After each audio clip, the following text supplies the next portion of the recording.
Hi guys, I just wanted to do another quick unboxing of the Arrma Infraction V2.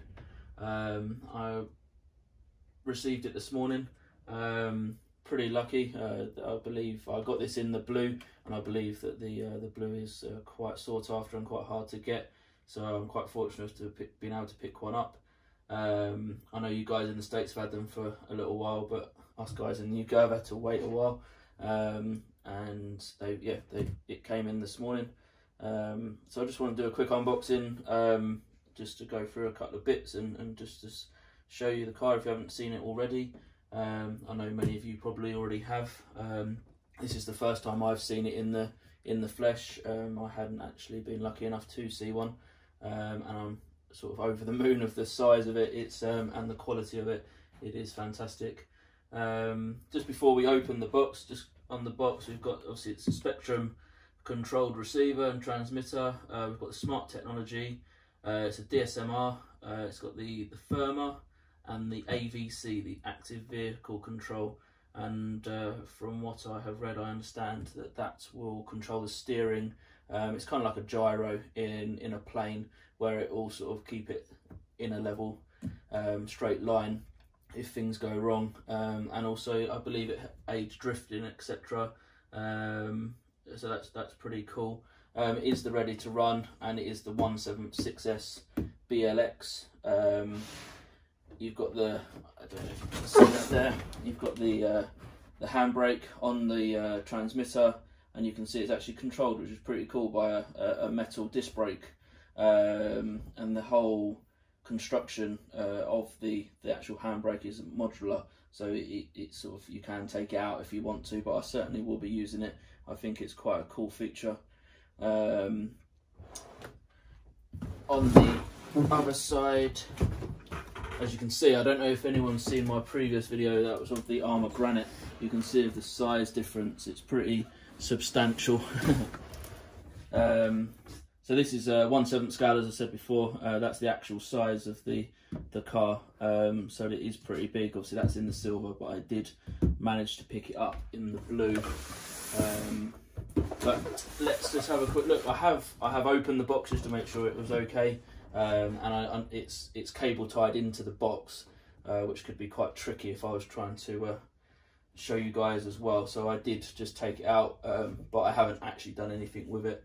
I just wanted to check that everything was okay before I did the video. So here we go.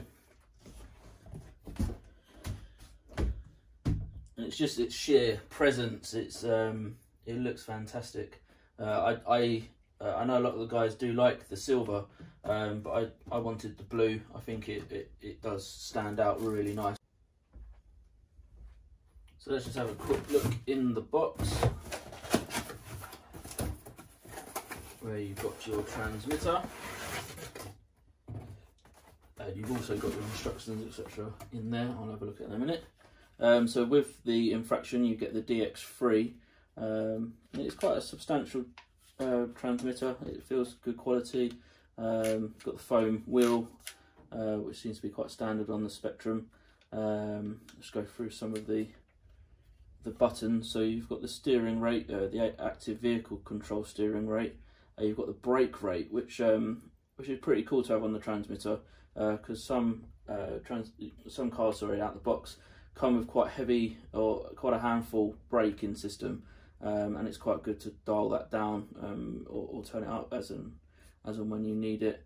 You've got steering trim and throttle trim, obviously, steering reverse, throttle reverse. And the other cool thing about this, given that this is an 80-mile-an-hour car out of the box, with the included speed gearing, you can throttle limit, which is pretty cool. You've got the 50, 75 and 100. Normally I would go straight to 100 and see how we get on, but I probably will, to be honest, wimp out on this one and probably will go for 50, 75, you know, work up, because as I say, I've been waiting for this for a long time and I don't want to just take it out and trash it straight away. Let's get used to it. And the other cool thing with the Spectrum, you've got the smart battery level. So obviously there's 4 lights there, and it gives you a 25, 50, 75, 100% battery reading, which is cool. I don't know what sort of run times you get out of this, but it'd be interesting to be able to actually tell when the batteries are running down. So that's the transmitter,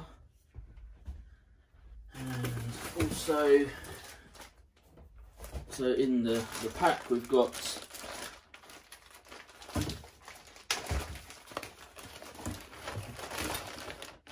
some stickers, battery recommendation, and also a gearing recommendation.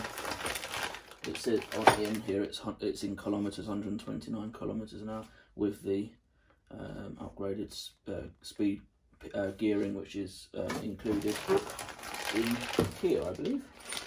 It's got some body mounts. I don't know if that's a good or a bad thing that they've included that. I don't know if that's either a weak spot or they are prone to roll over, but I guess at any speed with this, especially the top end speed, it's going to cause some damage. So, you know, it's good that they've included that with it. And you've got a pretty cool toolkit. Obviously the big wheel wrench. You've got the Allen keys, quite a few different sizes. And it's quite cool just to be included in the pack. I'm sure everyone's got quite a few of them if they've got RC cars, but I don't know what that. Oh, spacers. Oh yeah, spacers. They're extra shims. Sorry, for the to have a tighter gear mesh. And that is the speed gearing, high speed gearing. It says included, and that will take you up to the 80 mile an hour plus. I don't know what the speed is on the standard gearing that's in it. I would probably say, looking at videos, it is up there with that sort of speed. Perhaps not obviously 80 mile an hour, but it is up there to be pretty quick anyway, which will be more than enough for a lot of people. I don't know. I understand that if you're planning to bash it, which I don't see it as being a real bashing car. There are plenty out there on the market that are. This is an on-road sort of drifting, burnout speed car for me, high speed runs, etc. But each to their own. I have seen guys on YouTube videos sort of bashing it across loose gravel, etc. And to me it just doesn't look right. It's you know, it's designed for the road, or meant to, maybe not designed for the road, but I think it's supposed to be on the road. But anyway, each their own. It's their, you know, it's their toy at the end of the day. And then you've got the instructions, and interestingly, it's exactly the same instructions for the infraction and the felony, by the looks of it. And you've got the exploded parts, etc., which actually is for the felony, the infraction there. So you've got the exploded parts diagram with all of the codes, etc., which is pretty handy, just to be able to run to this, and if you need a part, you'll have the exact part you need, because a lot of the parts do look very similar, and especially if you don't know what the part is called, it's very difficult to, you know, sort of Google it or whatever. So yeah, that's pretty cool. I will have a proper read of that later. So as I said earlier, I have opened the box because I know that it was going to be cable tied in, so I got it out just to make it a little bit easier on the video. But now it's out. I mean, if you just look at it, it's a beast. I mean, it is pretty heavy. I believe it's 5 kilos, which is fairly substantial. I think most of that is in the metal chassis. But let's take this cover off and see the colour.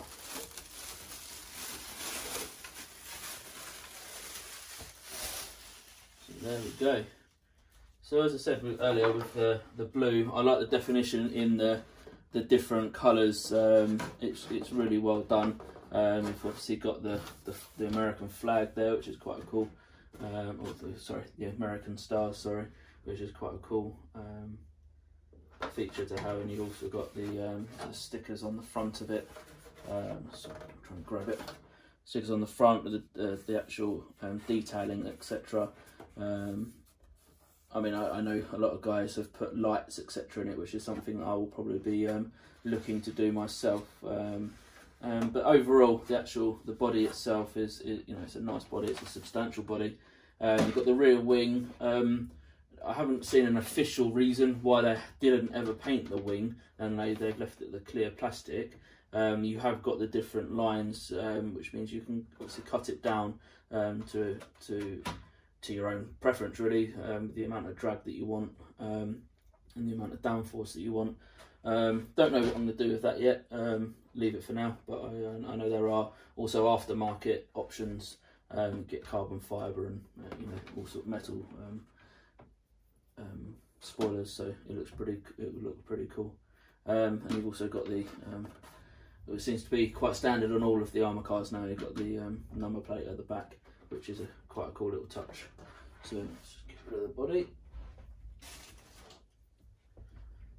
So here it is. I mean, it is a beast. It's substantial. It weighs a lot. It you know, feels good quality.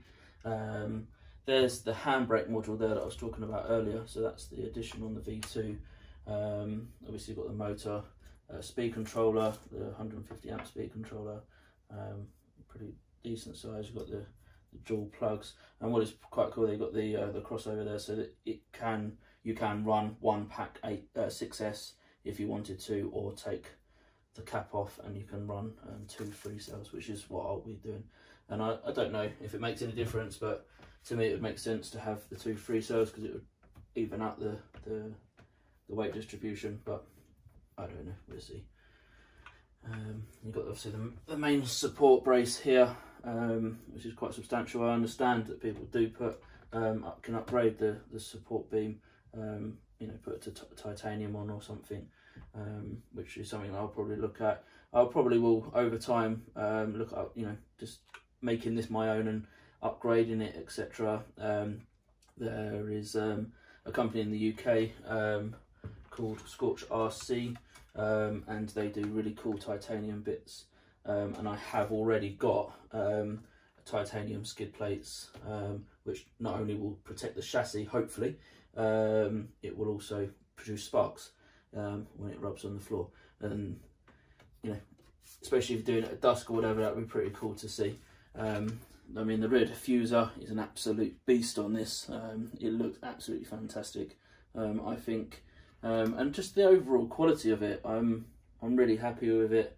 The front splitter, the front splitter is plastic, but it's quite substantial, and it would be relatively easy to, really easy, sorry, to replace that. It's just held on by the screws here.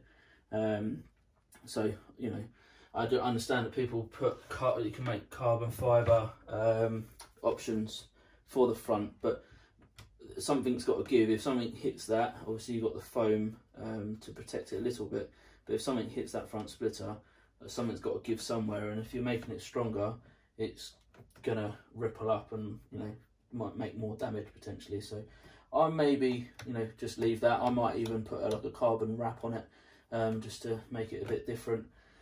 But that's it, guys. I don't know what else really to say.